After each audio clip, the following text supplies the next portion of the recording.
Welcome back to another session here at QA Online Academy. I'm Lily, and I'm thrilled to have you all joining me in the auditorium today. Before we get started, I hope you've had a chance to master those HTML attributes from our last session. Remember, the web is built on these details. Today, we're looking at HTML headings. These are the signposts of your web page, giving structure to your content and guidance to your users.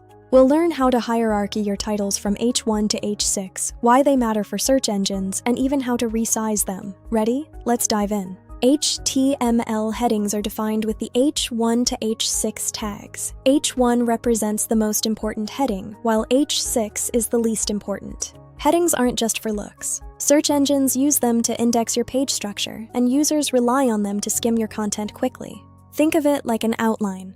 Use H1 for your main topic, H2 for your chapters, and H3 for the specific details within those chapters. In this travel guide example, travel guide is our H1, Europe is our H2 section, and France is an H3 subsection under it. A pro tip: try to use only one H1 per page. It should represent the main theme or title of your entire document. Also, only use headings for actual headings. Don't use them just to make text big or bold. Use CSS for that instead. If you do need a massive heading, you can use the style attribute with font size to customize it beyond the default dimensions. Time to put this into practice. Open PyCharm on your computer right now for a quick structural challenge. Create an H1 heading for a recipe title, then add two H2 sections, one for ingredients and one for steps.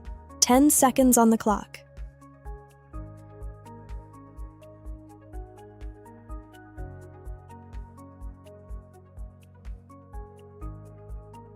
And we're back. Here's the solution. Your H1 defines the recipe, and the H2s clearly mark your main sections. Great job!